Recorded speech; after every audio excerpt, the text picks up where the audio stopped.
I'm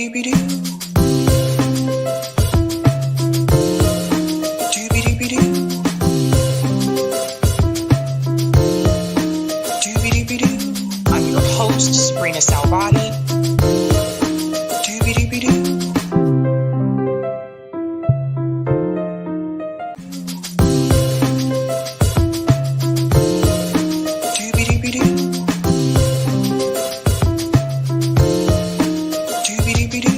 I'm your host, sabrinasalvati.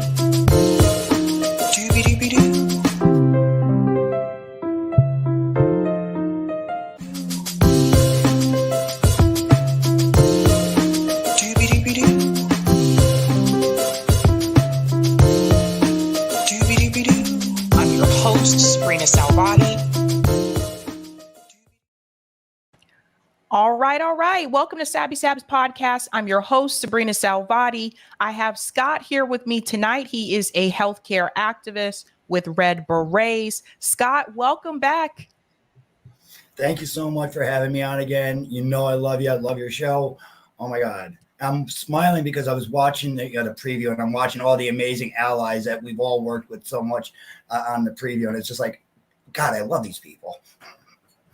Oh, thank you. What is happening? I don't know what that was. Okay. Yeah, thank you so much.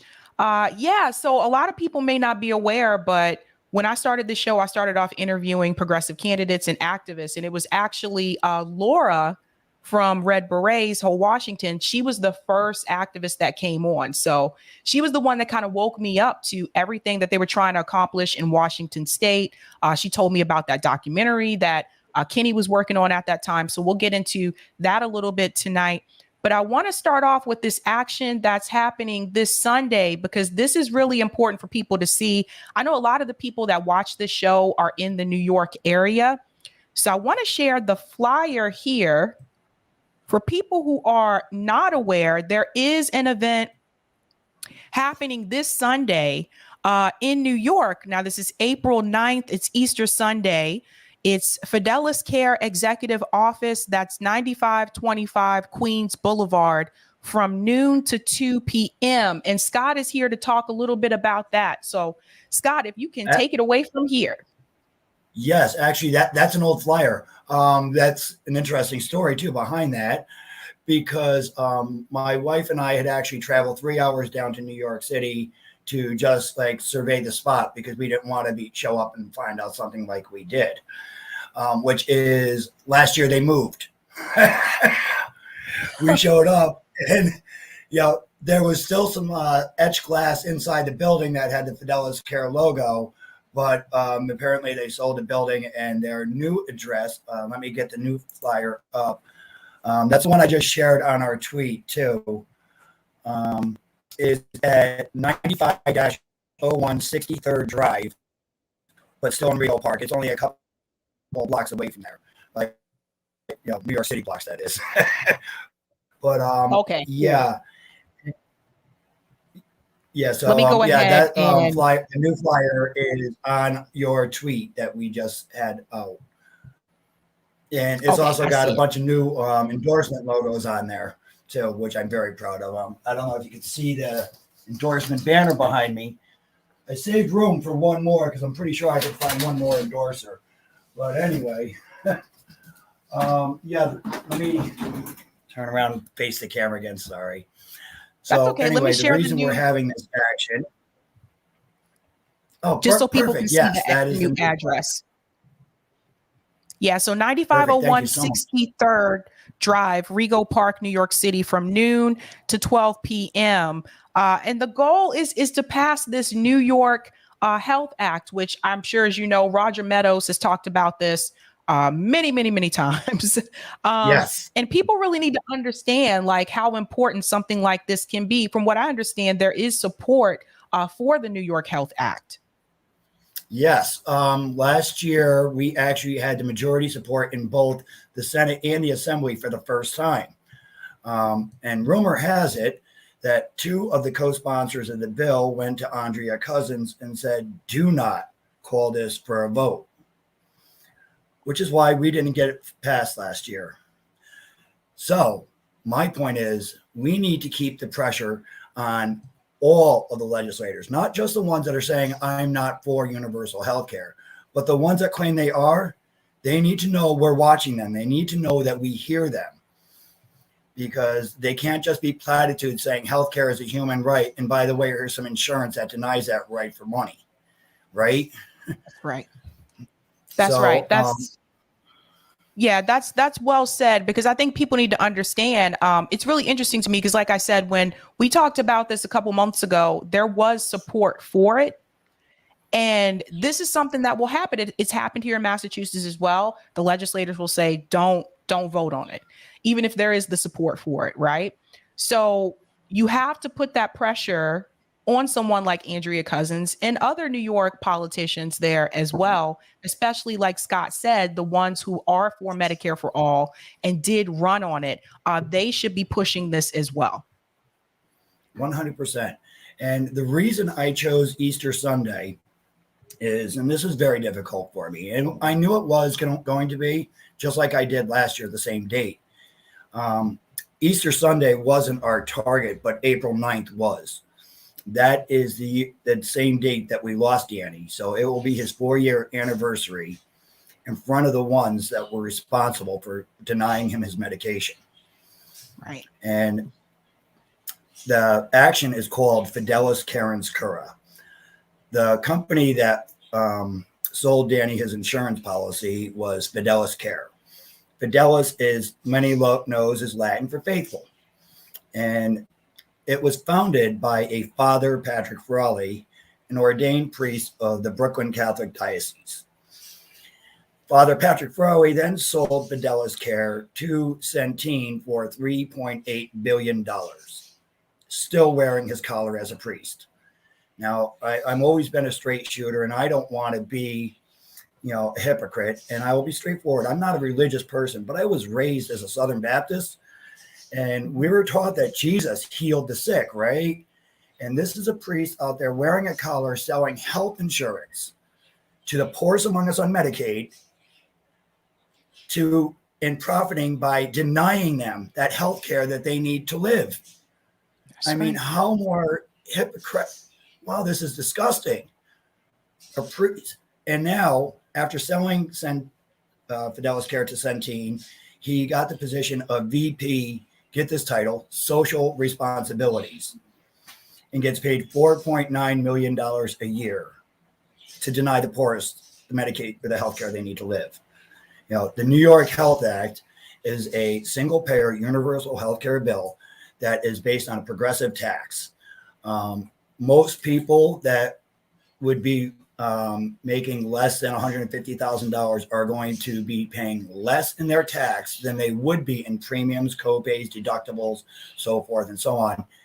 And there can make sure everybody in New York is covered.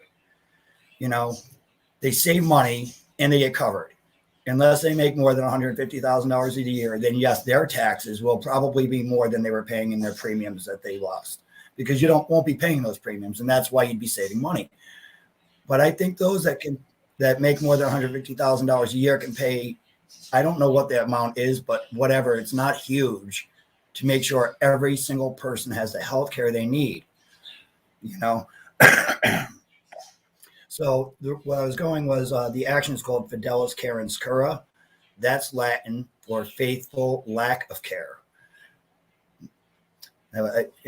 And if the logo that we had up, these are the T-shirts that we made ourselves. That is Father Frawley.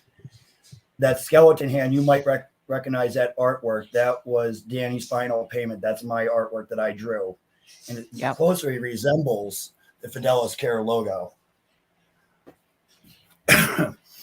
So what we're demanding on Easter Sunday is, last year our demand for Father Frawley was either step down from this legalized manslaughter for profit that he's doing, or renounce your title of priest.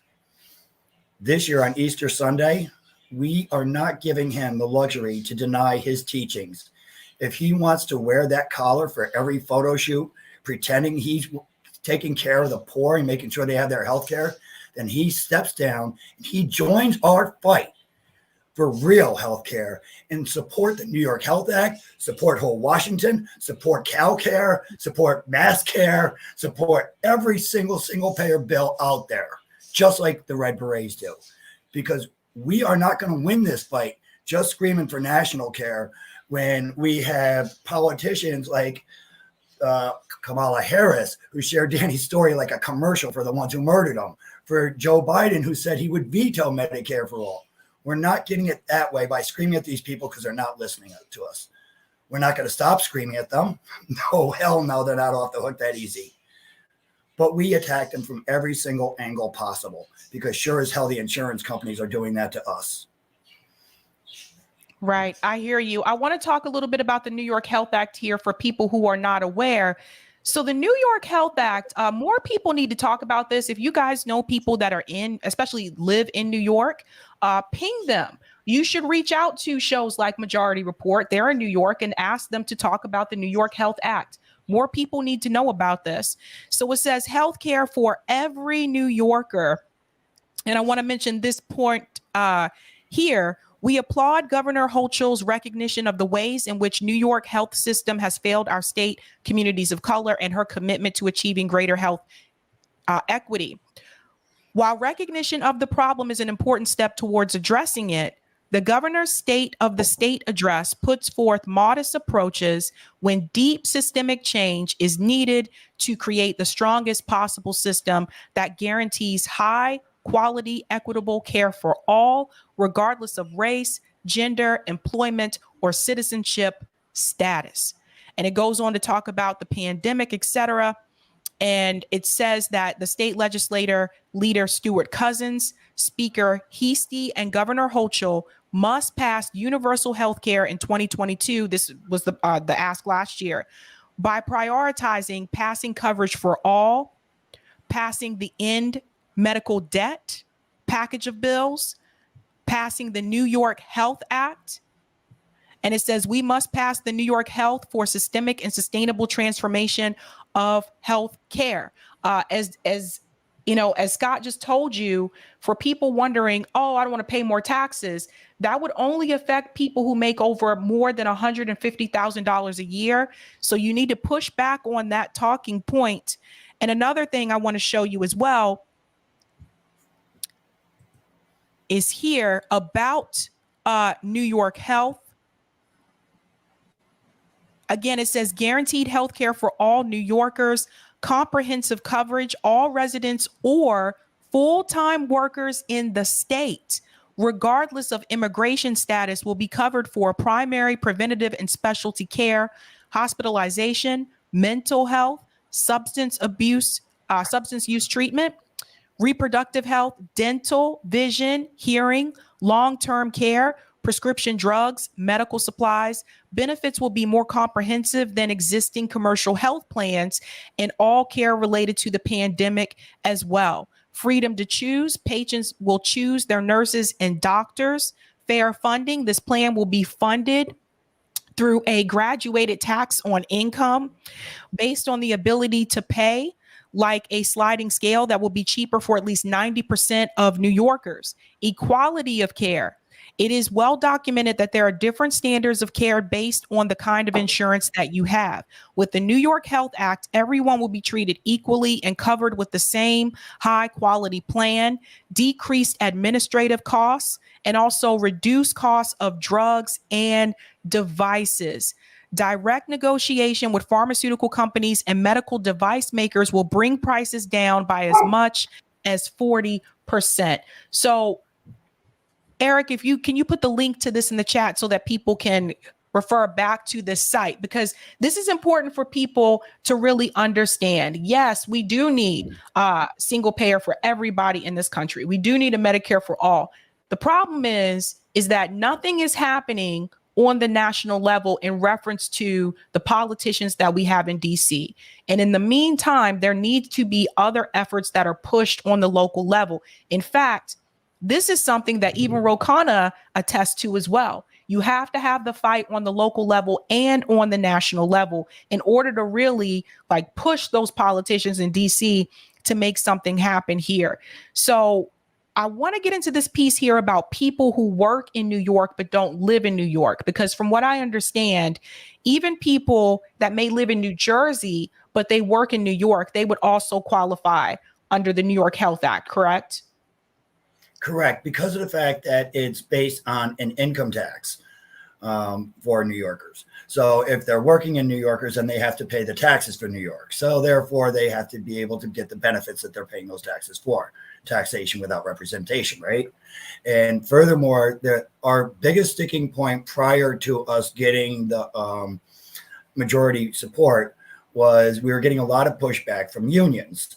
You know, they're like, well, we fought really hard for these crappy contracts that will deny us health care. Oh, that's not the way they said it. But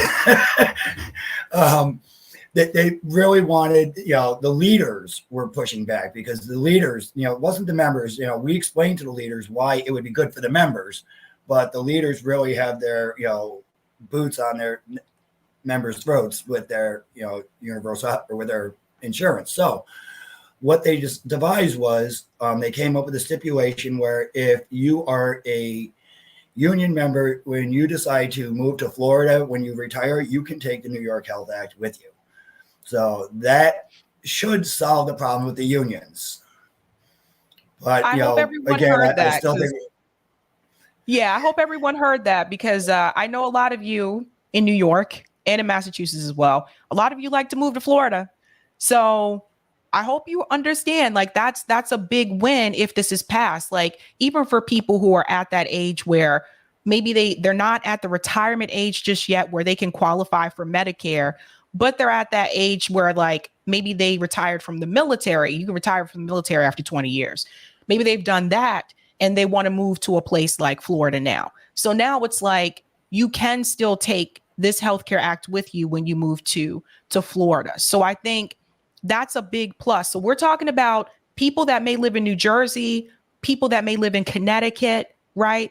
Commuting to work in New York, you would qualify under this act as well. Now, this Sunday, when this event takes place, anybody that's in that area, I see a shout out here from Roger Meadows. He said, thank you for this, Roger. Scott, see you there Easter Sunday. So a lot of you, I know a lot of you were in like AOC's district or Richie Torres district. I know a lot of you have gone to like protests and things like that. Please get the word out to people to join Scott. I wish I could be there. I'm actually booked on Sunday, but to join, because the more people you have, the better.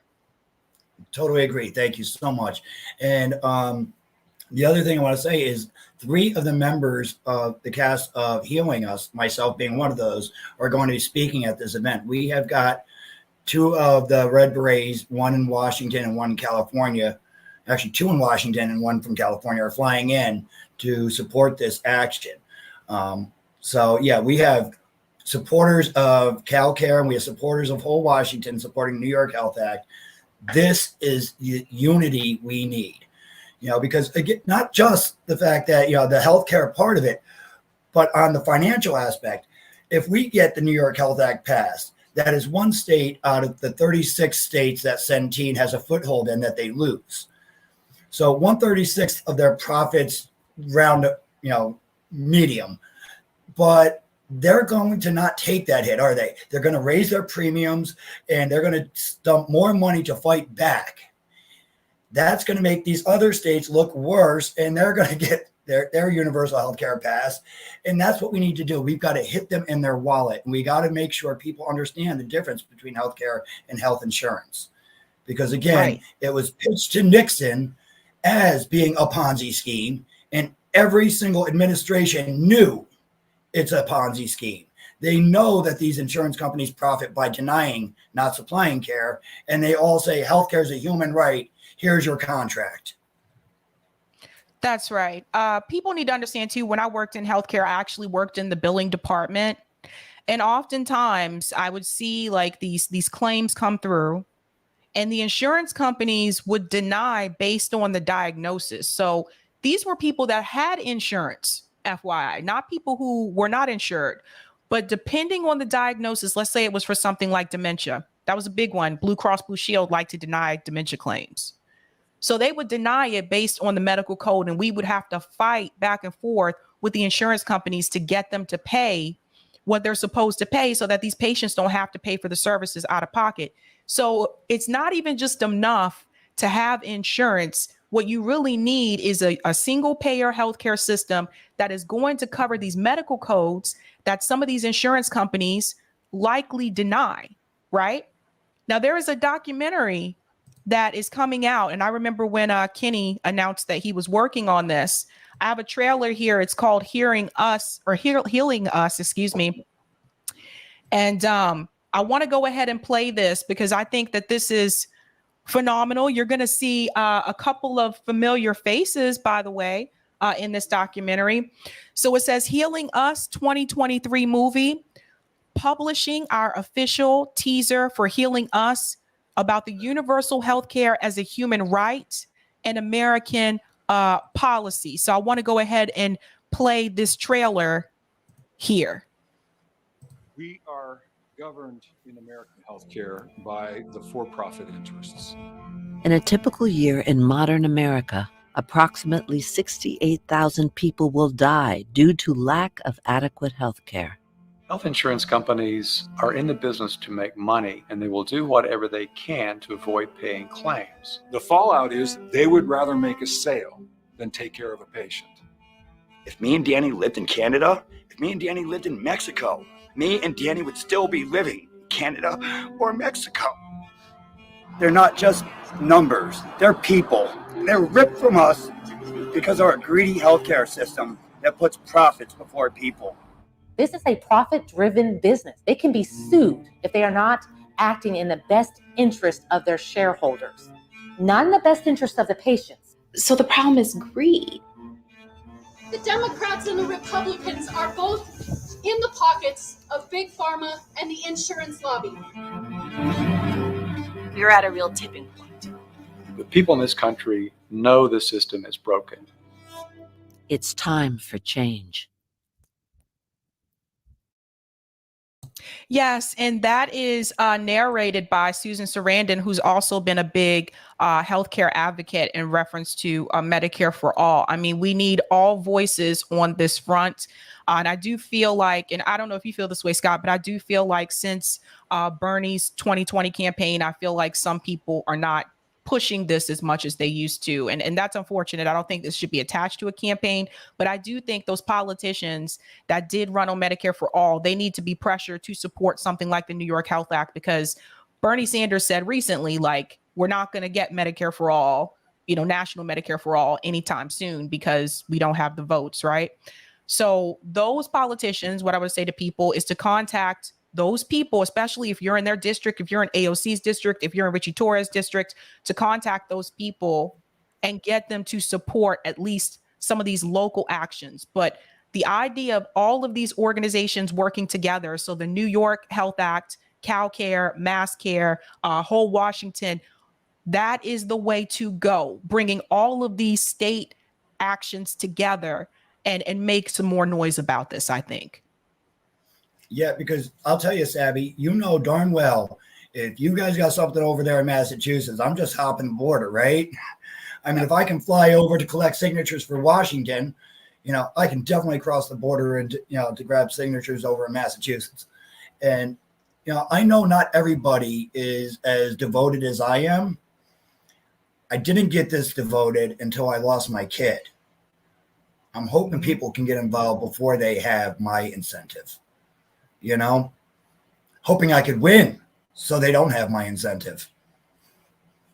No, I hear you 100%. I hear you 100%. But for those of you, like, if you can make it there, if you're in the area, please come out, because again, like, we can't just sit around and hope for the best on a national level. Like, and everybody should be coming forward to put forth these type of efforts, like, in their state. Like, we have to put the pressure on the politicians to give everybody health care. It's crazy that in 2023, this is even still an issue, but that documentary points right to the problem, which is the fact that a lot of these politicians are in the back pocket of Big Pharma. So they're not willing to fight for something like a single payer. And that's really where a lot of the problem comes from. But I will tell all of you who are watching, for some of these channels that are located in New York, contact them and ask them to talk about the New York Health Act. There's no excuse. I don't even live there. Okay. I will give AOC credit. She has endorsed the New York Health Act, and whereas some of the others have shied away. I've also been able to speak to, oh my goodness, I can't even believe I'm missing his name because he's one of my favorites. I'll come back to him. But AOC has endorsed the New York Health Act. But I did reach out to her office and ask if she would come out and speak or even speak to me about the action. And I was given, she's not going to sit with you right now. No, we're not talking to you right now. That wasn't it. I'm not giving the exact message, but that's what I heard. Interesting, So because it's the weekend and she would be in New York because they go home on the weekend. One would think. Yeah, and it's not too far from her district. Did Richie Torres endorse this by chance? No, I actually did not reach out to him myself, but I probably should have. Again, I'm not a great organizer. I'm a good activist. but no, he knows about the New York Health Act. Some of you that are watching live in Richie Torres district. You should contact him as well, because I will definitely reach out to him. Yeah, there have been some activists like Jose and his friends. They have been putting pressure on these politicians at these town hall meetings. So I think that's in reference to the Ukraine war. But imagine if people did that in reference to healthcare. So that's what I'm saying. It doesn't have to be just one issue where you're putting pressure on the politicians. We need to start having people show up to these town halls to also put pressure on these politicians about healthcare, because that's a big one. One of the things that really burns me is my personal assembly rep. Her name is Carrie Warner. She's heard Danny's story, and she is of the minority that does not support the New York Health Act in the assembly. And I've sat in multiple conversations with her, and she just refuses to budge. And then I find out that she had written a bill for setting up teleservices during COVID, and also a business that profits from that teleservice bill that she wrote, which, she might not get that if the insurance companies were not involved. Yeah, exactly. I've asked Carrie Warner to be an ally, but she chose her side, and I continue to amplify that she refuses to support the New York Health Act and instead supports Danny's murderers. That's so unfortunate. Can we take those comments on Rockfin, Eric? I think there's comments for you on there from Roger Scott. Yeah. Okay, thank you so much for the tip, Roger. Senators Rivera, bill sponsor Ramos, Adabo, Bailey, Brisport, Brock, Comrie, Cooney, Deputy Majority, IDR, Gianaris, Ganardes, Harkham, Hinchy, Holman, Jackson, Kavanaugh, Kennedy, Kruger, Liu, May, Mayer, Myrie, Parker, Prasad, Salazar, Sanders, Sepulveda, Serrano, Stavinsky, Thomas have sponsored this bill. These people voted to increase their pay from $110,000 to $142,000. They can pass this. Roger, translation for Scott, the teachers union leadership plus the union leadership of District Council 37, whose retirees just lost health care because Mayor Adams put them on Medicare Advantage, own stock in insurance, and make bank selling to their members, gaslighting them into keep voting for them. Maybe DC 37, who now see what awaits them in retirement, will have a change of mind. Thank you, Roger. That's interesting. Interesting information there. Yeah, there was a lot going on with New York trying to force everybody onto these advantage programs. And luckily, there was a lot of pushback, a lot of people supporting, the employees, and they shot it down at the last minute. So thank you, everybody that supported, people, not profits. Mm-hmm. Okay, well, Scott, really quick, because I want to make sure people get the right address. first and foremost, where can people follow you on social media? Because I know that you're posting this event on Twitter, at least. Yeah, the two that I'm mostly amplifying from would be the two easiest to remember. That would be the Scott Desno, SCOTTDESNO, and NY Red Berets, one word, both on Twitter. Okay. And if you go on Facebook for the link for the sign up page, you just Fidelis Karen's Kura. I'm pretty sure I'm the only one that has that title. Okay, and I'll bring this up one more time because I want to make sure I gave people the right address here, especially for those of you that can make it this Sunday. Here we go. So just one more time, this is April 9th, Easter Sunday, Fidelis Care Regional Office, 9501 63rd Drive, Rego Park, that is New York City, from noon to 2 p.m. If you can make it there, guys, please try to make it out there. I think, is Status Quo going to be there too to cover it, I think? Jordan, yes. Jordan said he will be there to cover it for me.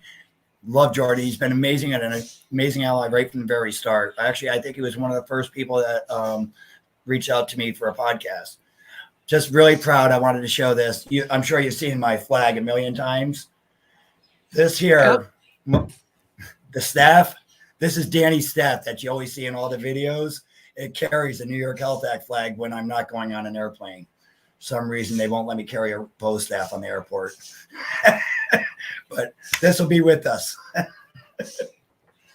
Awesome. Scott, thank you so much. Let me know how it goes. Like he said, I think Status Quo is going to cover this on Sunday. So definitely check that out. But I'll be with you guys there in spirit. I have another thing on Sunday too. I need to make sure I put that on my calendar, but definitely I'll be there in spirit, and good luck and keep up the fight. And one last shout out. I'm sorry, real quick. The very end of the month, the 29th and the 30th, I'll be at SUNY and Skidmore colleges to host tables for the suicide prevention walks that they have with AFSP, American Foundation for Suicide Prevention. Thank you again, Sabby, so much. You are welcome. Thank you, Scott. Bye-bye. Bye. All right, guys. And I think I have another question here. Thank you so much for the super chat, Roger. Sab, can you ask the Dudis guys to come through? Oh, yes. I'll DM them. They're working on some. I'll get to that in a second because there's something that they're working on as well. I don't know if they're going to be working on that again this weekend, but I can reach out to them. I can DM them and tell them about the event as well. Okay, guys, let's go ahead and get into tonight's topics. We have quite a bit to discuss, and we will be spending a lot of time on one of these stories in particular. So let's go ahead and get into it. So tonight we are discussing Nancy Pelosi is confronted. Yes, she is Miss Ice Cream Queen herself. We're also going to discuss Macron struggles. Oh no, what is happening to Macron? Why is he in China? And what happened while he was away? We're also going to get into mosque attacked. This is a huge story coming out between Israel and Palestine. We're going to get into that and this idea of a two-state solution. We're also going to talk about some of the other racism that other groups, whoopsie, I don't know what happened there. I think I hit the wrong button. Sorry. That other groups are experiencing in Israel as well. It's not just the Palestinians. I have video footage of that tonight. And of course, Scott was just here talking about the New York Health Act. More people need to know about that. So we got to make sure that we spread that message to people. Really quick, I want to give a shout out to everyone who is a Sabby patron. Let me go ahead and dive in here. All right. Thank you guys so much for your support. Those of you who are Sabby patrons, if you're interested in being a patron, I have 5 categories: members, Sabbies, Sabsters, Sabinators, and of course, the ultimate. All of their names are listed here. You can also see their names scrolling across the bottom of the screen. I know I have to update that ticker. I'll get on that hopefully sometime this weekend. But thank you guys so much for your support. Okay, let's get into Miss Ice Cream Queen Pelosi. So if you are not aware, Jose Vega and his comrades have been confronting politicians at some of these town hall meetings about their support to fund this war with Russia and Ukraine. We've seen them confront AOC, Jamal Bowman, Richie Torres, just to name a few. But now they have confronted Miss Ice Cream Queen herself, Nancy Pelosi. Let's get into this story. So this came from Jose. He said, my friends and I confronted Speaker Pelosi. We reminded her she admitted there were no WMDs, told her that the financial system is collapsing because of her, and that she is going to make Taiwan the next Ukraine. Let's go ahead and get into this story here. You know, Pelosi, that's a very good place for you in the depths of hell, because for some reason you have a very bad obsession of getting us into war. Hey, why is it that you did not admit that there were no WMDs in Iraq? You lured us into a war in Iraq. You got us into an invasion of Afghanistan. Now over 90% of those people are impoverished and are dying. I just want to pause here for just a second, and I want you to pay attention to the people in the audience. If you notice, most of the people in the audience are older, right? You can tell by that. Look at the age groups, right? What's interesting to me is that they're the ones who are booing the protester when they come from a generation that was heavily involved in protest.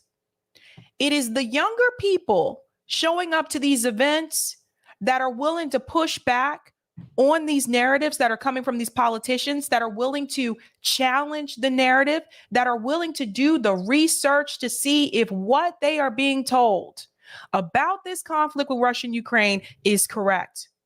Meanwhile, it is the older generation at these town halls that are just sitting back and they're booing the protester. That's something I want you to take note of. These are the people that think about this. The Vietnam War protests, civil rights movement, the women's liberation movement. They come from that generation where they know the system was working against them, where they know that it took mass movements of people to push back against the narrative that was coming from the US government and the policies that were implemented at that time. And somewhere along the way, I feel like some of them fell asleep and they are willing to sit back and now boo the protester when some of them in that audience might have been protesters back in their day. This is how mainstream media and this idea of neoliberalism has come in and has really corrupted people's minds in the sense that they're not even willing to push back against the establishment narrative anymore when some of them did so in their heyday. This is how far gone people are now. So they are booing him when they should be booing Nancy Pelosi. Of getting us into war. Hey, why is it that you did not admit that there were no WMDs in Iraq? Why would they boo about that? About the WMDs in Iraq? That was proven true that there were no weapons of mass destruction in Iraq. Why would you boo about that? You lured us into a war in Iraq. You got us into an invasion of Afghanistan. Now over 90% of those people are impoverished and are dying. Someone just yelled at him that he's an a-hole. Why? He's telling you the truth. He's telling you the truth that the people in Afghanistan are impoverished. He's telling you the truth that they lied to you about the war in Iraq, but he's the one that's being booed because they see a politician like Nancy Pelosi as a celebrity figure. And this is the problem with propping up these politicians, putting them up on a pedestal to the point where they're not allowed to be challenged. Let's all remember when Christian Parenti was here and he talked about Richard Nixon. I'm going to clip that recently. by the way. That should be coming out this weekend. Christian Parenti was here and he talked about Richard Nixon. What was one of the things that Christian Parenti said? He said, yeah, Richard Nixon did some progressive things, but it was because he was pushed by the people to do so. Today, someone like Richard Nixon will be viewed as a celebrity type figure. Some of those same people who push Richard Nixon because of our celebrity culture would actually be applauding Richard Nixon and would boo the people who are trying to push him. That's how things have changed. Why don't you tell the truth about Nord Stream? Why did we destroy Nord Stream? We're leaving millions of Germans without energy. You have a knack for getting us into war. People like you should be arrested. Look at the looks on their faces, right? So he said that people in Germany are without energy. This is true. We've covered this on this show. We've talked about the people in the UK that can't pay for heat, that are having to go to facilities called warm banks just to get heat. This is all true. Problem is, most of the people in that audience don't even know that. They're not paying attention to international news that's outside of mainstream media. And mainstream media isn't really talking about those things either. It's really sad. So he goes on to say, you're a war criminal. This is actually Jose coming in. Let me scoot back just a little bit. There we go. People like you should be arrested. You are a war criminal. Hey, Congresswoman, I came to see a warmonger, but you're a sad old drunk. Get out.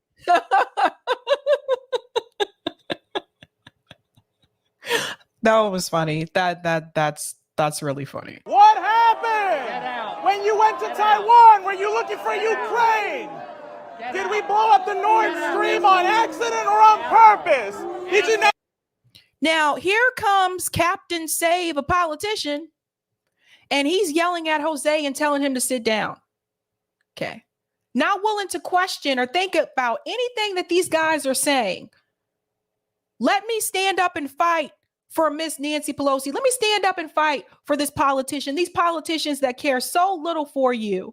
This politician whose district has one of the largest homeless populations in the country. Let me stand up and defend her at all costs when she does nothing for the American people. How about that? Aren't you supposed to be part of the indictment tomorrow? You're a war criminal by definition, Miss Pelosi. Here come the black guys. Look, they had to be a black guy, right?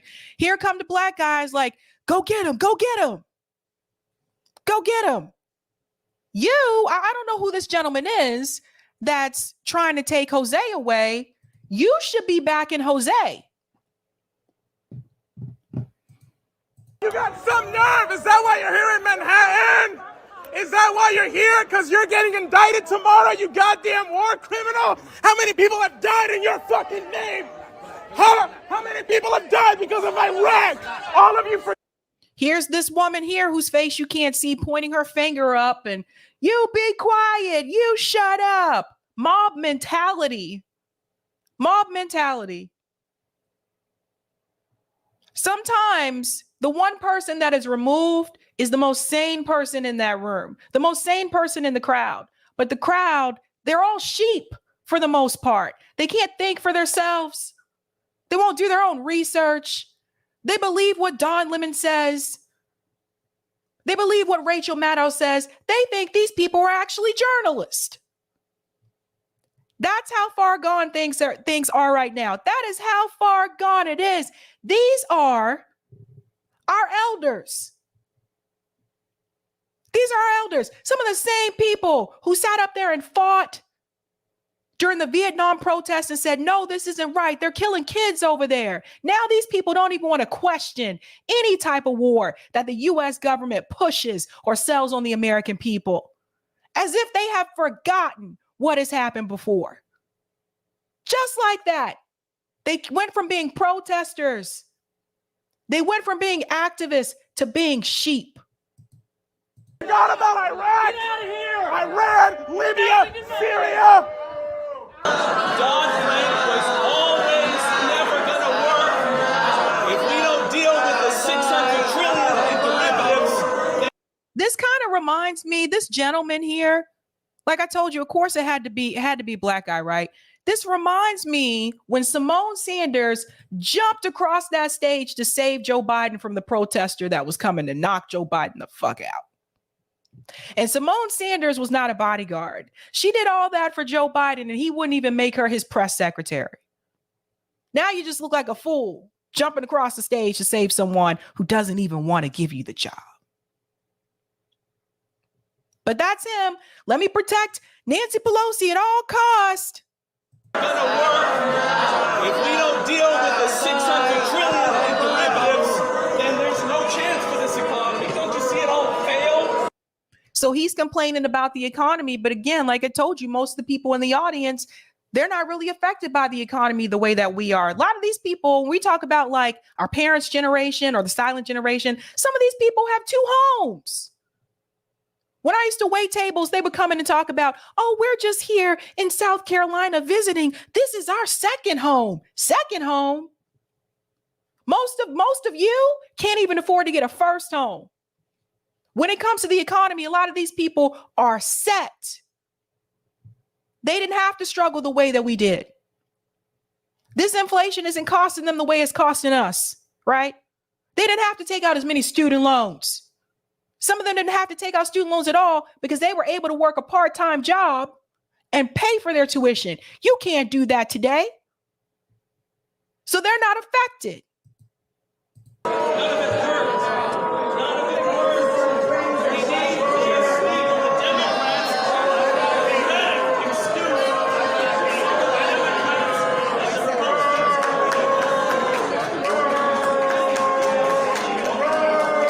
And then you land your plane in Taiwan. We want a war with China at the same time. We want to all have nuclear bombs dropped on our heads. We live in Manhattan. I have to ask you to leave. Thank you. By the way, Lyndon LaRouche is back in a big way, and I'm here on behalf of everybody who loves peace and not war with Russia and war with... Why would you boo about peace? This is how brainwashed people are. Someone is there calling for peace. Boo! Boo! Get him out of here! That makes no sense. No sense whatsoever. China and a new hot war with the East. They've become pro-war. Some of the same people who protested against the Vietnam War, they're pro-war now. Make it make sense to me. Now, there's more. Of course, there always is. Of course. There's an unedited version of this that Jose also posted. So he said the unedited version, so you can hear just how bad the crowd was. So I think he adjusted the audio and the other one so that you could actually hear what they were saying. So listen to this.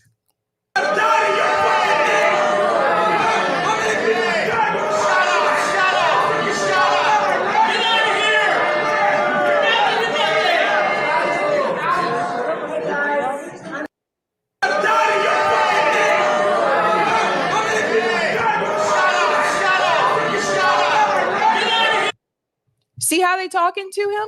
Shut up, shut up. The majority of Americans are blind. They have no idea what's really going on. Now, I will say a little bit of good news here. I don't know if you guys were aware, but speaking of Jose, Do Dissidents is actually filming a documentary about Jose, and they have a snippet of that here. I thought what he said here was really interesting, so check this out. Okay, that's a good direction. Stay where you are and just move. Okay, all right, Russell, ask your follow-up. So there are a lot of people today trying to argue that classical culture is white, that it's for specifically white people, that it favors white people, that it was created by oppressively, by a very oppressive culture. So how would you respond to that? Beethoven didn't want his music to be in concert halls. He didn't want it to be only for the exclusive or for his patrons. If he were alive today, he'd want it in the streets of Harlem. Classical culture is universal to every human being.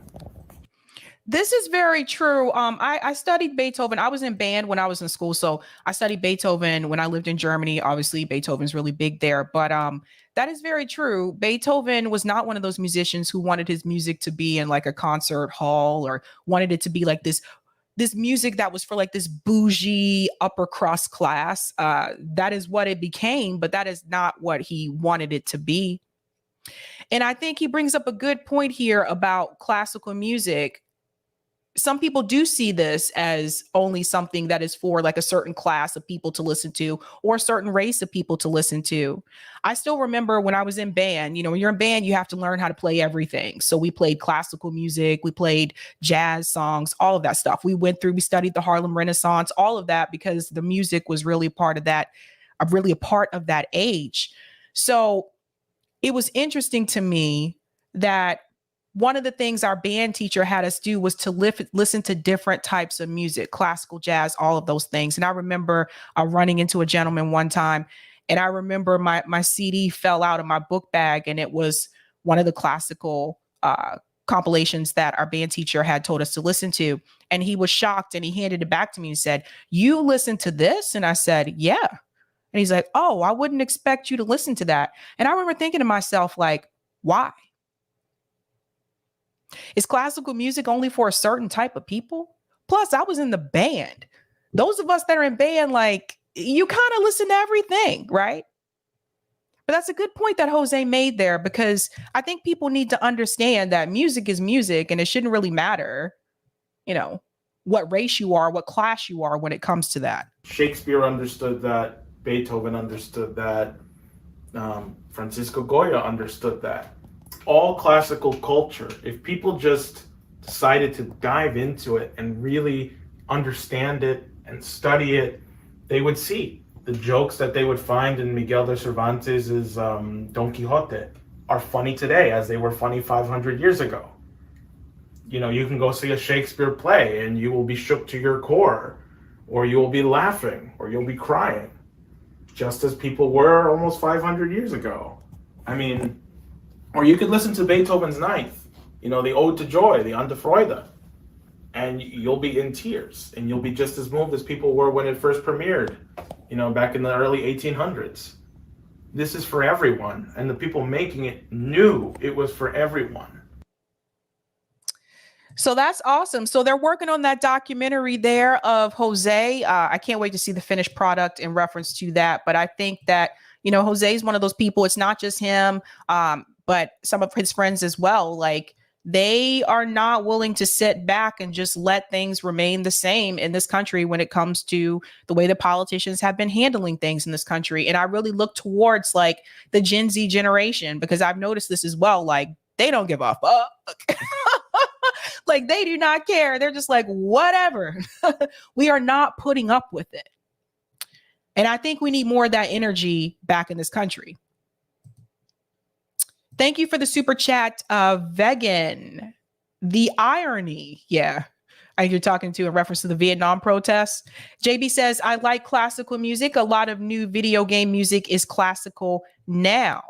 That is true. Pachico, anybody watch this Matt Taibbi, Mehdi Hassan showdown? I saw part of it today. I'm actually going to cover that tomorrow night, among other things. Tomorrow night's going to be an interesting show. But yeah, I did see part of it there. Now, speaking of people standing up, if you have not heard this story coming out of Israel, there was a mosque that was attacked. There were Palestinian worshipers that were in that mosque during that time. And this mosque is actually very special. We're going to get into why that's special in just a second. But it has gotten to the point now in Israel where Palestinians can't even go to a mosque and pray without being attacked. And it's really frustrating to me when people feel like the solution is a two-state solution. And I'm going to show you tonight why that is not a good idea. Because the idea of having a two-state solution, this idea of separate but equal, you have to understand that it would not be equal. They can't even go to the mosque and pray. Let's get into it. But we begin with breaking news out of occupied East Jerusalem, where Israeli forces have stormed the Al-Aqsa Mosque and fired rubber-coated bullets and stun grenades during Ramadan prayers. Video shows women and children crying for help as Israeli forces beat Palestinian worshippers with batons. A few Palestinians have been reported injured. Israeli forces are accusing worshippers of barricading themselves after exceeding the agreed timings. What were they doing? They were praying. That's it. Hundreds have been forcibly removed from the site. Let's bring in Al Jazeera's Natasha Ghonem, who joins us on the phone from occupied East Jerusalem. Natasha, what more do we know happened? Well, I do want to point out that this is not a surprise. Yesterday on social media, I saw the bombastic rhetoric circulating on social media with calls for Palestinians to come to Al-Aqsa Mosque in anticipation of the Passover holiday on Wednesday morning, in which Jews will be expected from 7 o'clock in the morning until 11:30 to visit the compound as part of non-Muslim visiting hours. So these type of clashes, again, were expected based on what I was seeing on social media. As you mentioned, the police are saying that dozens of people barricaded themselves inside Al-Aqsa Mosque late Tuesday night into Wednesday morning. They say, the police, that the people had a stockpile of stones, sticks, and fireworks. The police say that they attempted to coax the people to come outside of the mosque. There was an agreement with the compound authorities that no one would be spending the night. Police say when they could not coax the people to come out peacefully, that is when they entered the mosque and began firing stun guns and forcibly removing people. As you said, people have been, there have been some injuries and there have been arrests. Yeah. And we've seen them forcibly remove Palestinians from their homes as well. You have to ask the question, who is supplying them with the arms, right? For them to come in and just beat the Palestinian people, the guns that they've used on Palestinian people, who supplies that? That would be the United States government, right? Always remember that.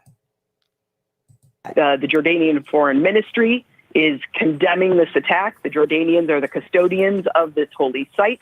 Hamas as well is also condemning this, saying it is an unprecedented crime and people, quote, should inflict upon the occupation the price of this crime.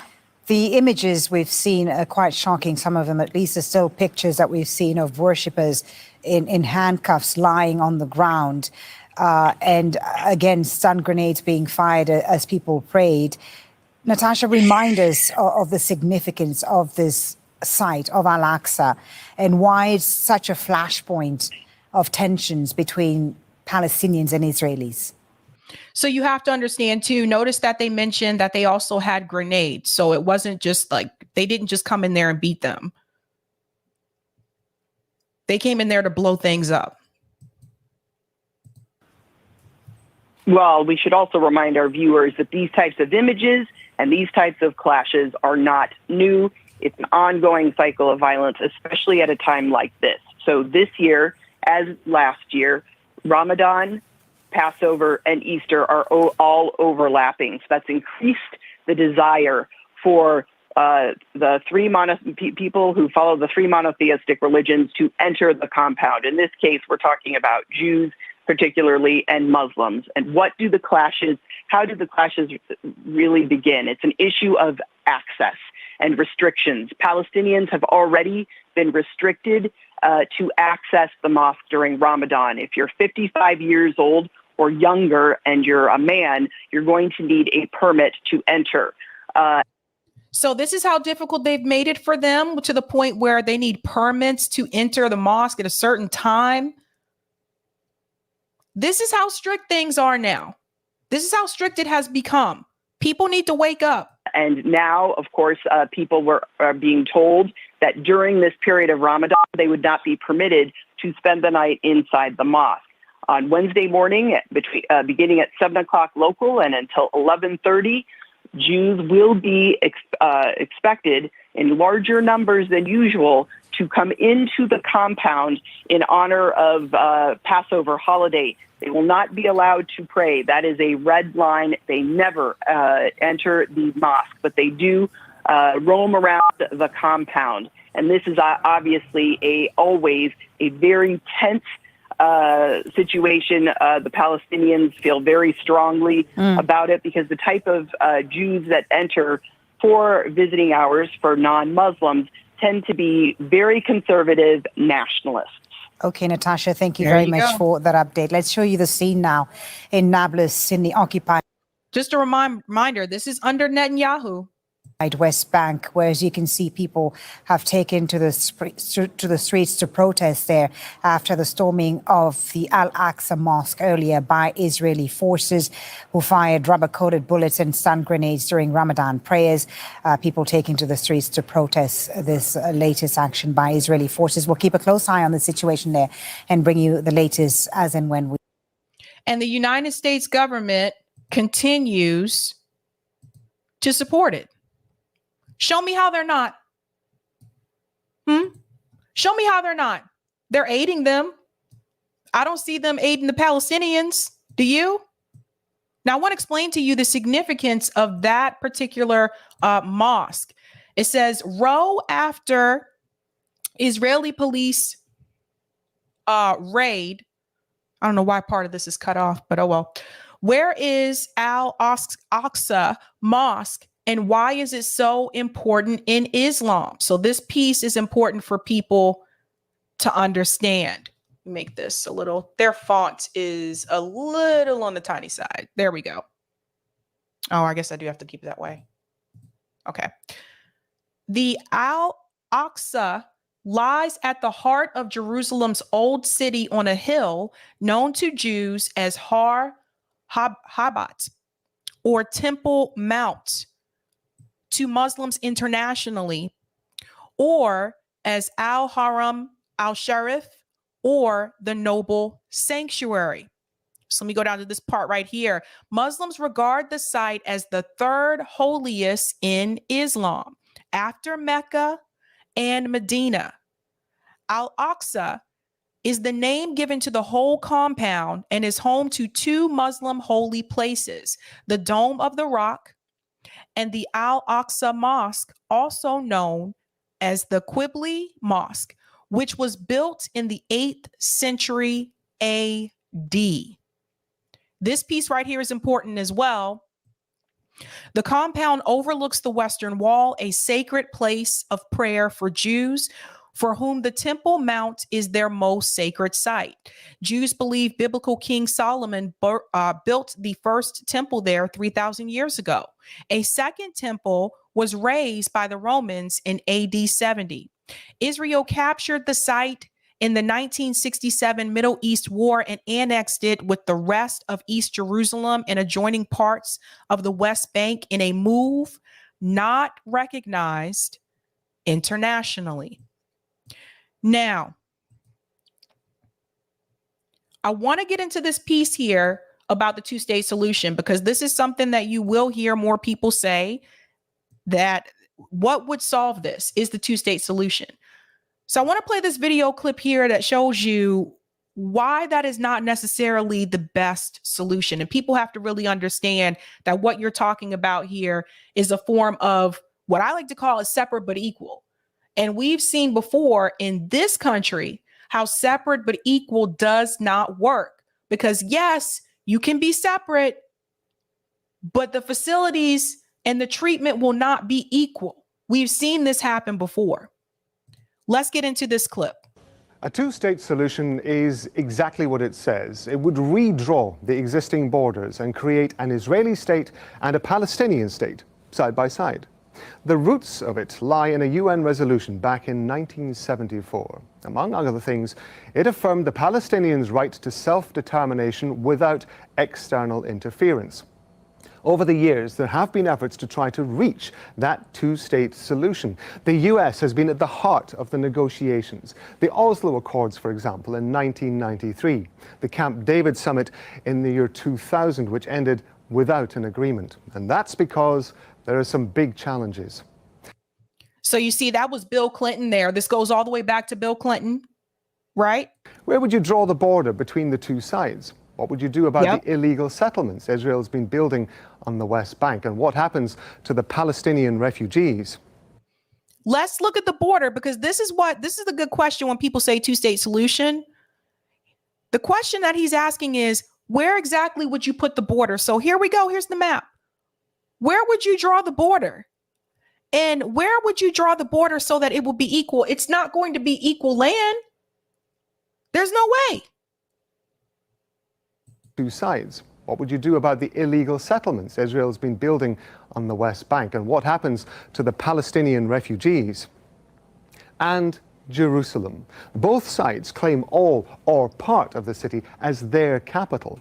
Now, Israel and the Palestinians blame each other for failing to reach an agreement. So, what's the alternative? Well, this is all good points to think about as well. He mentioned the Palestinian refugees that may be on the other side. What if they're not on the side if a border is drawn? Like, what happens to those people? So it's a complicated situation. But this is part of the reason why I say, like, this would not work. It could be a one-state solution. That would include Israel, the Gaza Strip, and the West Bank. Everybody in it would have equal rights. But Palestinians are worried they would lose their national identity, and Israelis are concerned they would be outnumbered by Palestinians. Well, the biggest concern right now, I don't even think it's the outnumbering part, because they pushed a lot of them out. But the biggest concern right now that we need to think about is the fact that under a one-state solution, this will be problematic as well, because he said everyone would have equal rights, but they're not going to give them equal rights. They don't even want them there. And it's not just the Palestinians. We need to talk about, we're going to get into this discussion in just a second, about the Ethiopian Jews who are also there. The US, a longtime ally of Israel's, has been a strong supporter of a two-state solution for decades. But President Trump seems to have indicated that as far as the US is now concerned, two states are no longer the only option. So that was under Donald Trump. So I wanted to show you guys that. People are still feeling this way. It's going all the way back to President Clinton. So this is not just something that's, happening under Biden. This has been an issue for a long time. But I mentioned to you, what about the Ethiopian Jews? A lot of times we talk about Israel and Palestine and people talk about the Palestinians, but you have to know that there are Ethiopians who are also there that are also being targeted with racism. Now, I want to give a shout out here to Mint Press News, because they really did the thing on this. I want you to see how they're treated, because you'll notice they're going through some of the same things. This is how some of the Ethiopian Jews are being treated in Israel. Check this out. אנחנו גזענים כדי לרצות לשמור על החיים שלנו ועל השפיות שלנו. אז אני גאה בלהיות גזענית. אני גאה בלהיות גזענית. אם אני גזענית בשביל לשמור על החיים שלי. Hope you're reading that at the bottom. It says, if I'm racist in order to preserve my life, then I'm proud. This is real footage. My kids, especially my sons, is not safe here in Israel.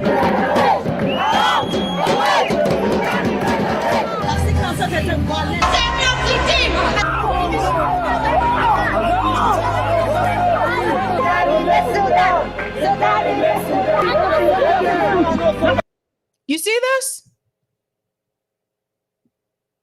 You see the language? It's not just Palestinians who are being treated this way. This piece right here, the way the Ethiopian Jews are treated, this does not get as much coverage.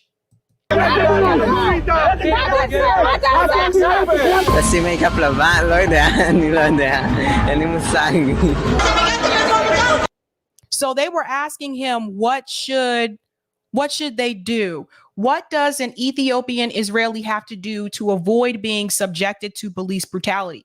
His response is, put on white makeup. That's how bad this is. Kasi may kaplaban, Lord, hindi Lord, hindi mo sayang.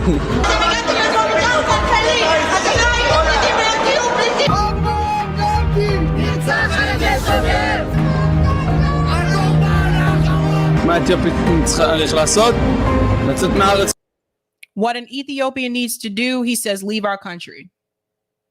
Does that sound familiar to you? Didn't you hear people make those same kind of remarks here in the United States? Mm-hmm.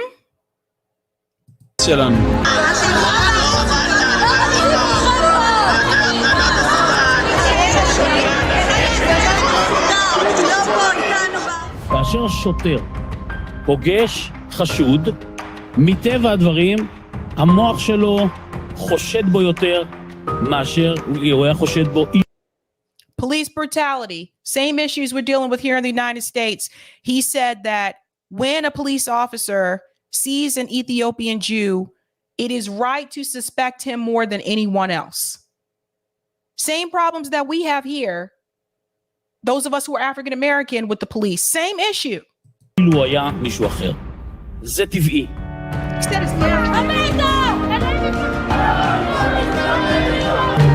They're calling them infiltrators.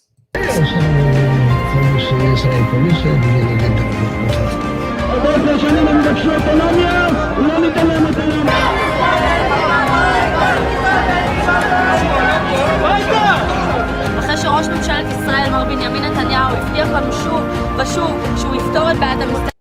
Netanyahu promised he would solve the infiltrator problem. אתה יודע, היום אברי יש נתון של אלפי לידות בשנה, שזה נתון מטורף לכל מגזר שנמצא בארץ.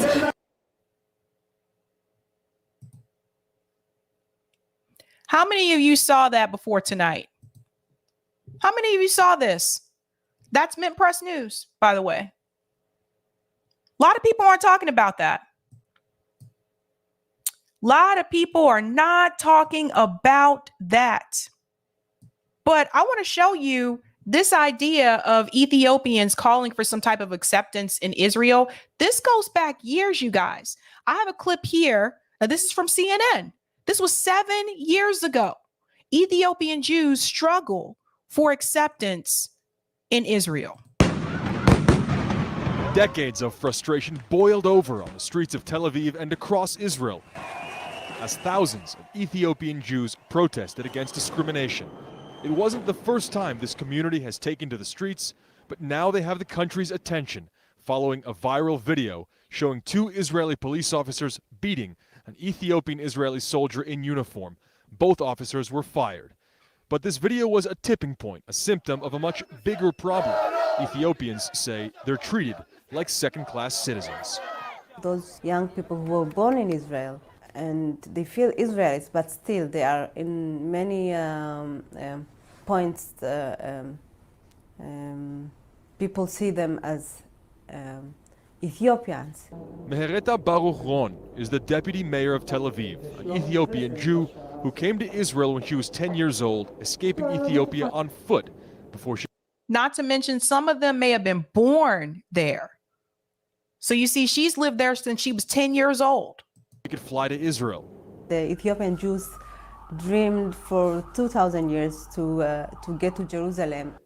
Baruch Ron is a success story for the Ethiopian community, from an illiterate immigrant to a city and community leader.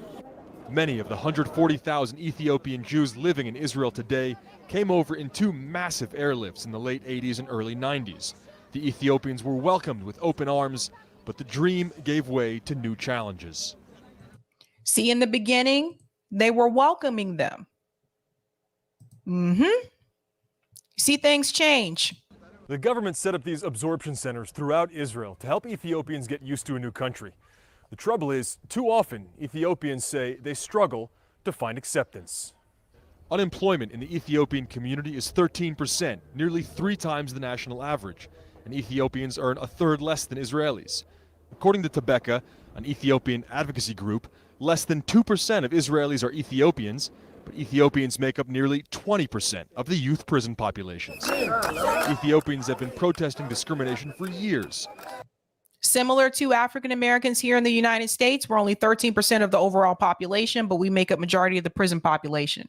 Especially in 2013, after the government admitted to coaxing Ethiopian women into taking birth control before moving to Israel.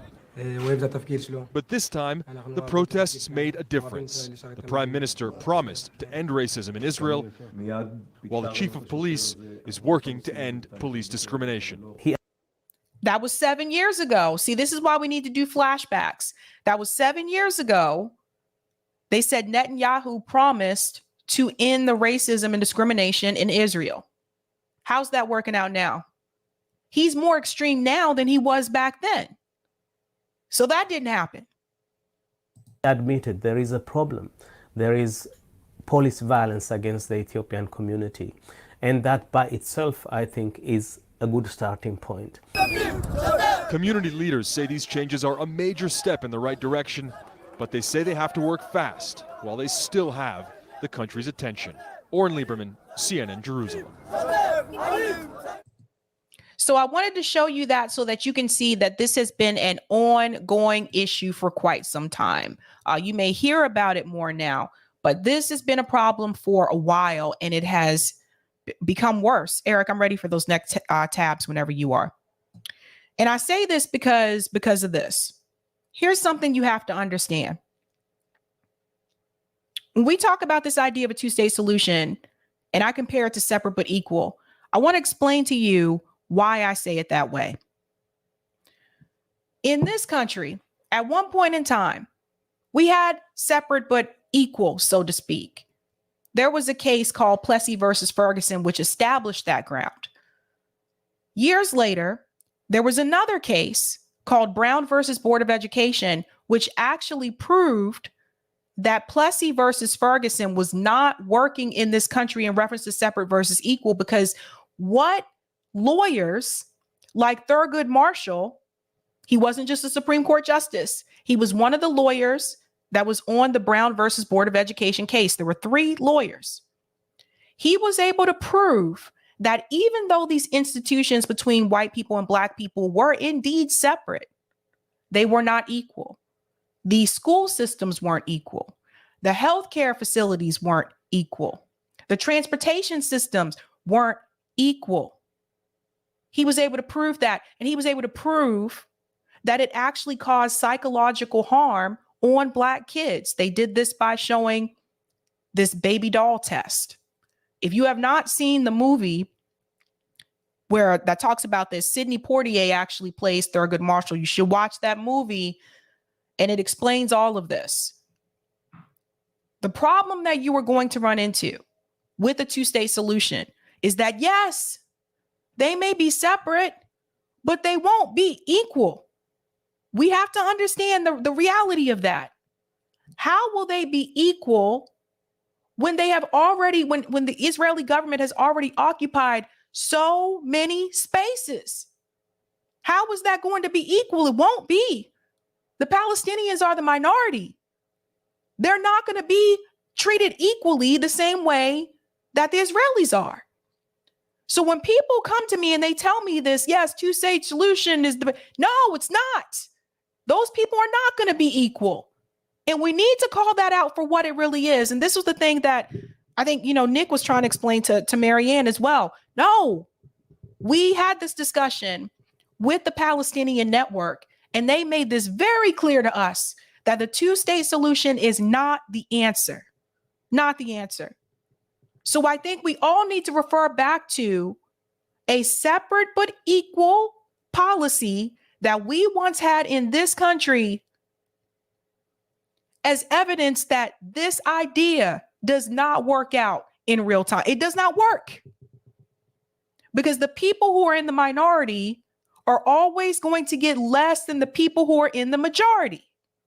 So you're not equal. That's just a reality.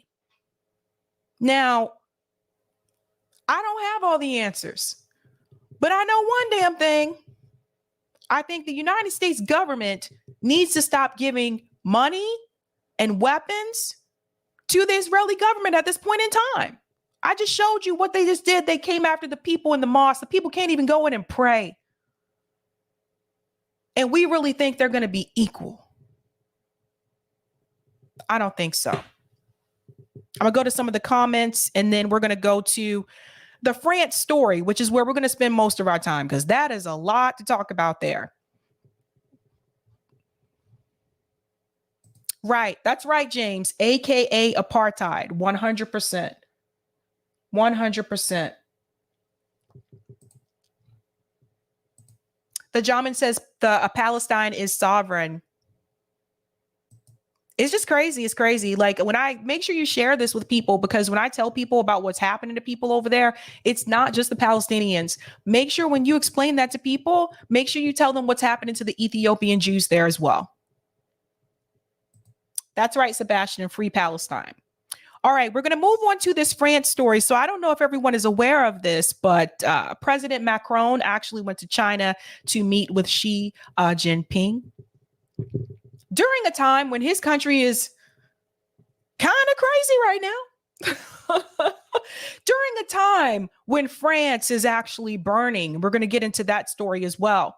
But he went there to China, and there was something that Macron said that I think everyone needs to pay attention to in reference to where he stands with China. Because Macron is actually going to admit that regardless of the tensions between Russia and Ukraine right at this point in time, that they still need China. Listen to this.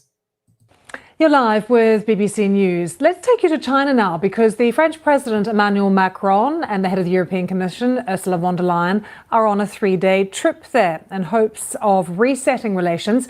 We have some live pictures coming to us, actually. This is President Macron speaking earlier, but there are some pictures that we're going to bring you in a moment after we've heard from him. He is travelling with a 50-strong business delegation. And on the agenda for the trip is talks around Ukraine, as Beijing's refusal to condemn Russia over its invasion of Ukraine has really soured relations with Europe. In his speech, Mr. Macron warned that Europe must not separate from China economically. So you see, he realizes here that even though he may disagree with China's agreement with Russia, he also knows at the same time he cannot afford to separate from China economically. This speaks to something that Eric brought up a couple nights ago when he said, how are we just going to push off China when they make most of our stuff? Realistically, how many things in your house do you own, including your clothes? How many of those items say made in America? He realizes that I don't know if it's a good idea for him to be in China right now, because France is on fire. We'll get into that as well. Donc il ne faut pas de naïveté, c'est ce que notre Union européenne, je m'en félicite. We must not be naive. Our European Union taking this step of European sovereignty that I defended 5 years ago is establishing trade defense instruments that are necessary for our credibility. But the EU must also be voluntarily committed to continuing to have a trade relationship with China. He is not willing to cut off trade with China at this point in time, because he knows that he still needs them economically. This, I don't know if the Biden administration has commented on this yet, but this should be a wake-up call for people. This should be a big wake-up call. That's right, JB says, ha, ha, ha. Big news flash. You actually need them. So for people saying, oh, yeah, we need to do this to China, da-da-da. You need China. Even Macron realizes that. Now, he can't control his own country right now, but he does realize that he does need them. And so we must, in a way, de-risk our economies, never be fully dependent. And this is what China wants for itself when dealing with Europe and the United States. But we must not dissociate ourselves and separate ourselves in a logic that would, in a way, suggest that ultimately we are meant to do nothing together anymore. There you go. There you have it. So China, as you know, is a part of BRICS. China has already announced as well, we covered this a couple days ago, that they are going to get rid of the US dollar. They've announced this with Brazil. I think they may be trying to get Saudi Arabia on board with this as well. BRICS as a whole, to get rid of the US dollar and to have their own currency. So a lot of people are upset with China and the rest of them for BRICS right now. But he's telling you, look, I understand what's happening, but at the same time, we really cannot afford to break away from them economically altogether. We still have to have some type of relationship with them economically. Let's go on a little bit more here. So as I mentioned, he's traveling with a 50-strong delegation, and he is with some of them right now. These are live pictures coming to us from Beijing, where that is the back of President Macron, but he is opening Crossroads, which is a festival at the Modern Art Red Brick Museum in Beijing. You can see him now just enjoying the exhibition, the festival as well, and the things that are happening there. And he's enjoying that festival and that exhibition. And while he's having a good old time, something is going down in France. Significant visit, really, because these close links that exist could mean that President Macron could be influential in helping Xi Jinping end the war in Ukraine. That was the suggestion today. Mr. Macron did say that any nation supporting Russia would be an accomplice to Moscow's aggression. And we've actually seen a constant stream of rhetoric coming from many Western countries trying to tell China, do not supply weapons to Russia. So the talks, we think there will be conversations, of course, about the war in Ukraine, but also trade very much dominating the agenda as well. So that is why he is there, to talk about trade and to also talk about possibly coming to some type of resolution in reference to this conflict with Russia and Ukraine. But it's really interesting to me that Macron wants to come to some type of resolution with another country, and he can't come to a resolution with his own people in his own country right now. As you know, the protesters have been protesting in France nonstop. They have been setting things on fire. This is now day 11. These protests have not stopped. They have not decreased. In fact, I told you before, mainstream media is actually deflating the numbers. It's actually more than what they're saying out there. Millions of people. And now these protests have actually spread across the country. It's not just Paris. They're also in places like Normandy. Now, this came from Bernie's tweet, says, France, this is Normandy. The protests aren't confined to Paris. They are all over the country, all ages, backgrounds, and demographics, and all against the circumventing of Parliament. Dictators fall eventually. So here are protesters in Normandy.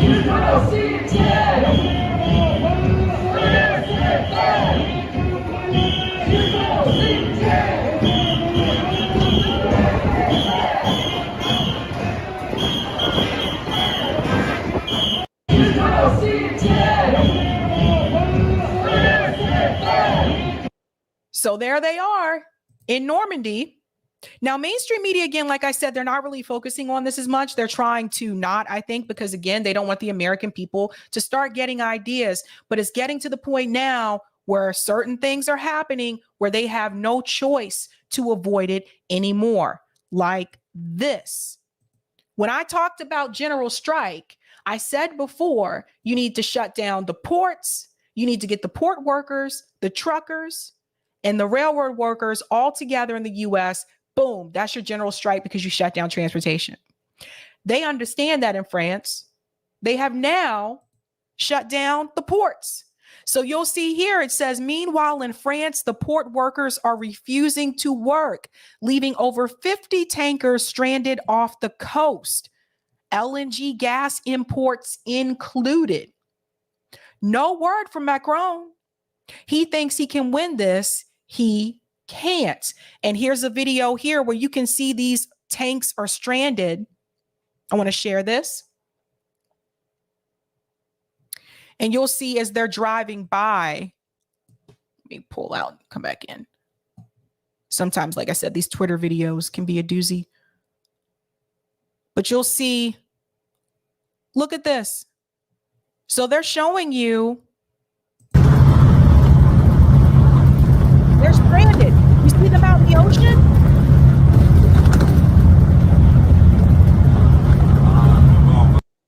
The port workers are gone.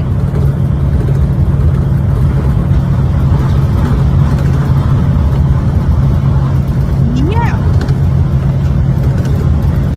So you see, while Macron is in China having a jolly old time, shit's going down back at home. When he returns back to France, he's probably already seen this in the news. Maybe, maybe not. I don't know. I don't even know if he's looking at Twitter or anything like that. But there's just so many things that are happening. They've also blocked off the roads. Look at this. Cat A says, France, today the mayhem continues with blockades on highways, protests at schools, and efforts to shut down industry, even the Amazon site, all leading up to a massive protest this Thursday. I told you, they are not playing around. Don't mess with the French. So you can see here, they've blocked off the road. They've set things on fire here. So the cars right here can't get through. Unless they want to drive through fire. You see all the cars backed up? They don't care at all.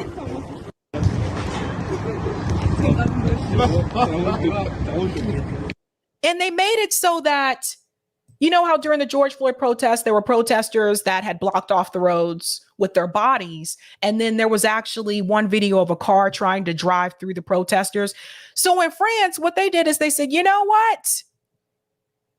If we stand in the middle of the road, they could try to do that to us too. How about we just set things on fire? So if they really want to drive through, their car has to drive through fire. They're not going to do that. That's why the cars are backed up here and they're just sitting there. They just said, screw this. You are not going anywhere. Now, when we have those types of protests here in the US, people said that we were being disruptive. But the French is like, no, they get this. Like to them, this is like, no, this is the point. We will do whatever we can to stop the madness. It goes on, though. They have also decided to burn Macron's favorite restaurant. They don't care. They said, you know what, Macron, you and your $80,000 watch and your fancy restaurant, you may still have the watch, but we're going to make sure you can't eat at this restaurant anymore. And that's exactly what they did.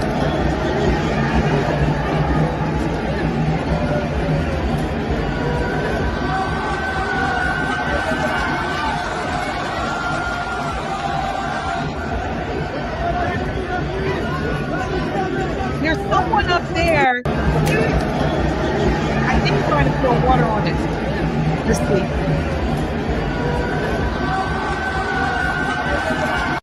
I don't see the police. That was another thing when I saw this video. I mean, the people have outnumbered the police at this point. That's the other thing.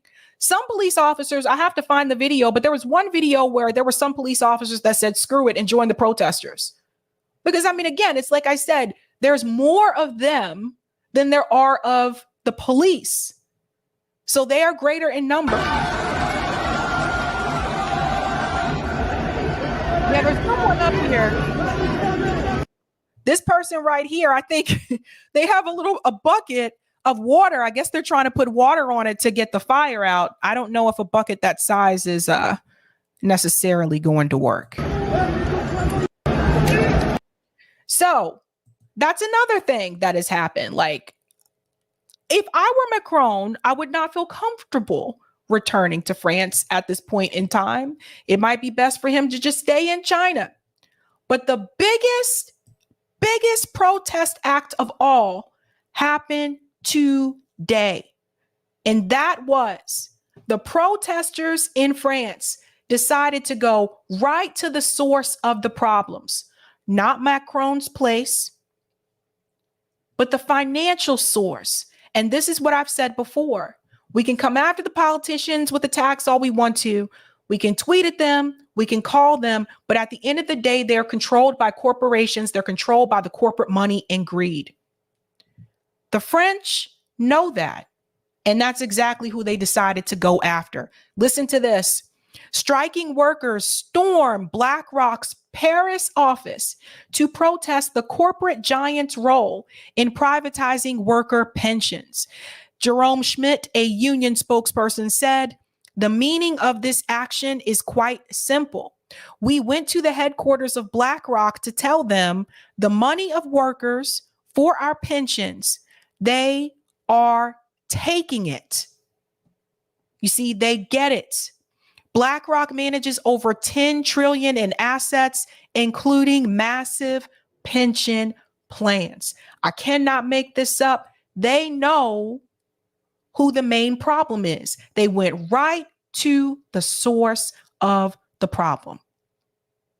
And I told you guys before on this show how powerful BlackRock is. I told you they own almost everything in the freaking world.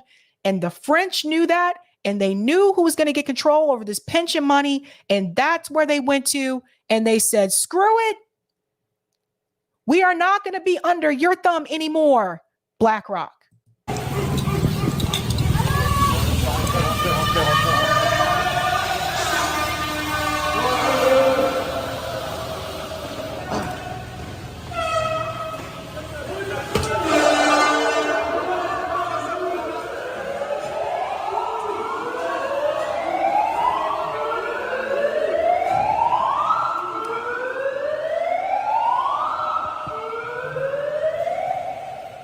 That was probably the alarm going off that you heard in the background, but like they don't care.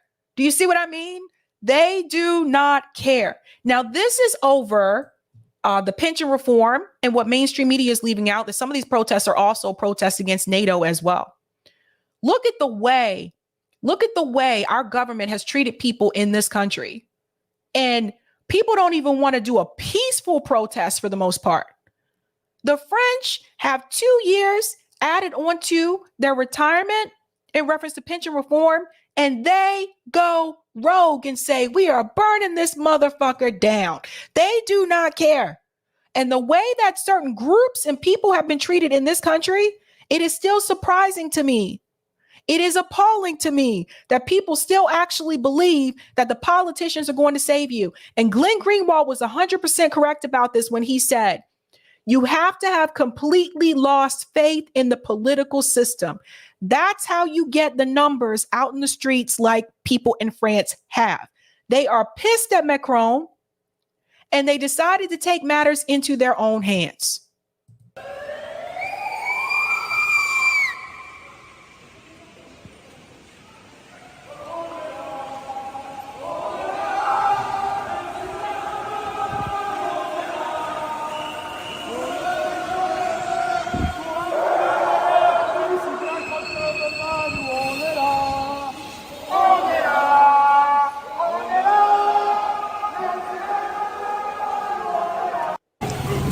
Okay, so we have another clip as well that I want to show you because this goes on. Now, this is everyone else after they really did the damn thing. They just stormed in there and said, screw BlackRock.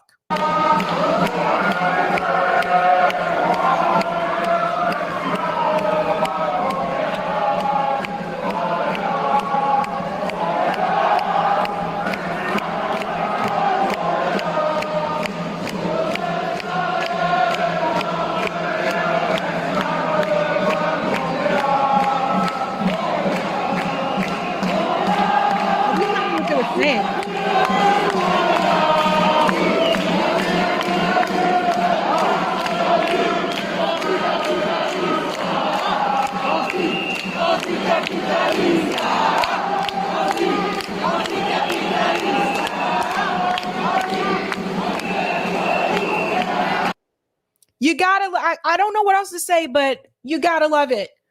You gotta love it. I mean, here's this person. I mean, how is that fair to people who just work front desk and now they gotta inhale flare smoke? They should join the protesters. Moving on. So this is what people in the US have to understand. You have to go directly to the source. Directly to the source. You can still try to push your politicians, but you have to understand that they are controlled. They're all controlled by the corporate powers. Now, when the French protest, they don't play around. they like to add a little bit of music to their protest too. So I really love this. I'm going to share this with you guys. It says, this is the most French video I ever remixed. Techno activist Math Kale. France protest. Hashtag France Paris.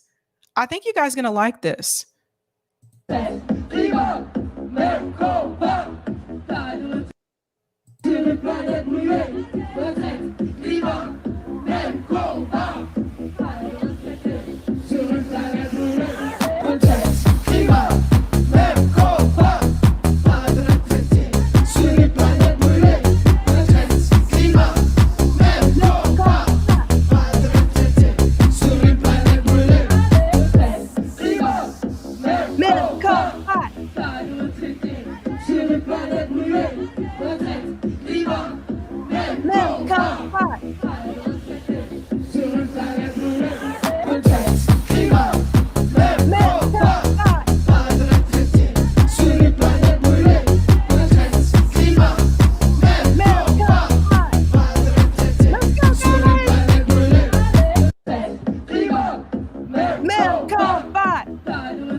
Sorry. I love it. I love it. We can learn something from them, guys. We can learn something from them.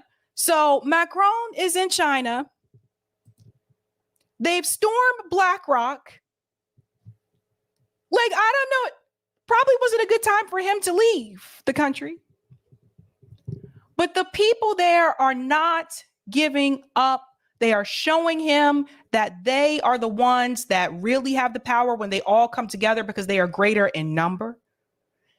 And what is really important to me is that they understand exactly where the money problem is, and they went right to the source. And that is the piece that we have to get more Americans to understand. They have to understand the corporate powers at play. Now, I feel like Occupy Wall Street was on the right track. But somewhere along the way after that, I feel like some people kind of forgot about that. So we can learn a lot from them. But Macron might want to resign at this point. If you have not had a chance to do so, guys, please go ahead and hit that like button. That helps me out with the algo. Thank you so much for that. We have an interesting show tomorrow. I want to go ahead and shout this out. I have two guests tomorrow at two different times. At 8 p.m. Friday night, Jill Stein will be here.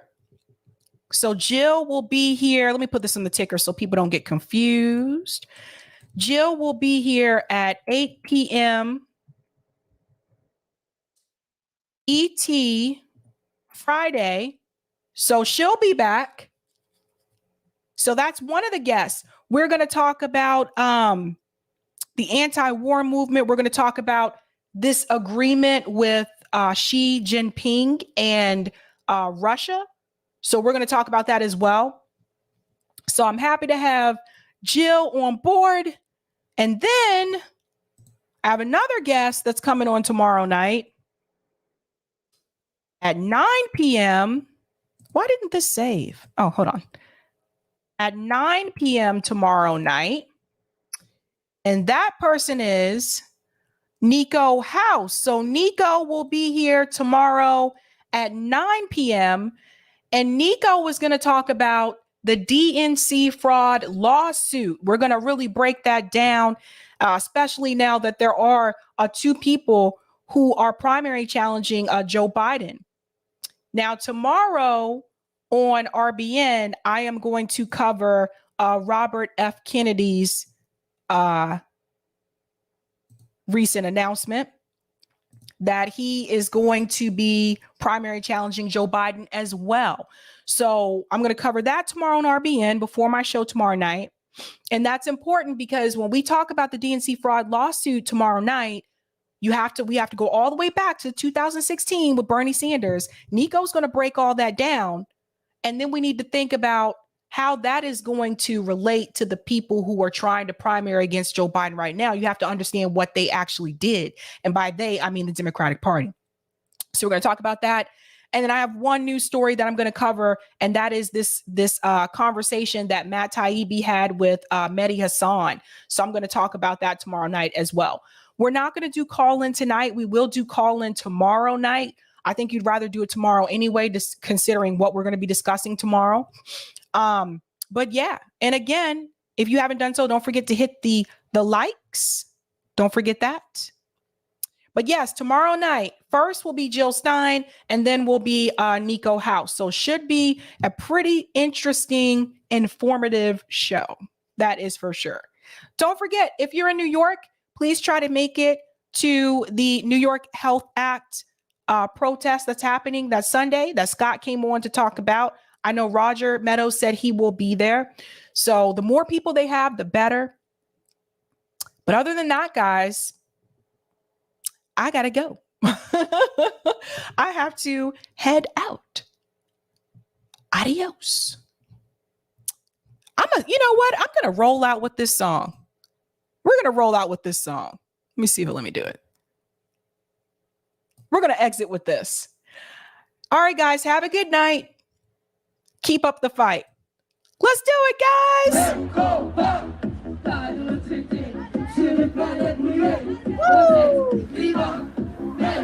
Come back.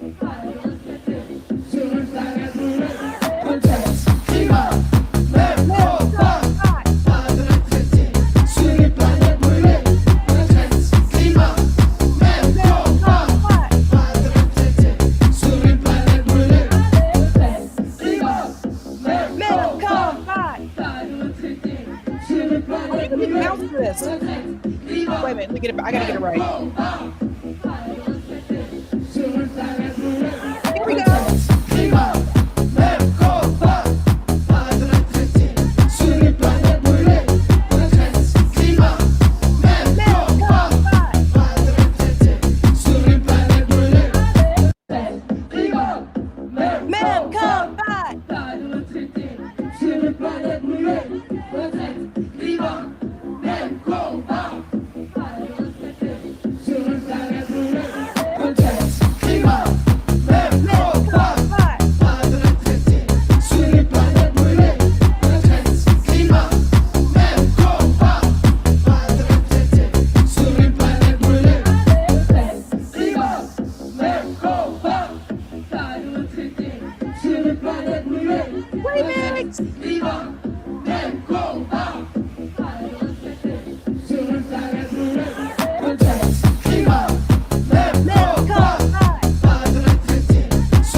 See ya!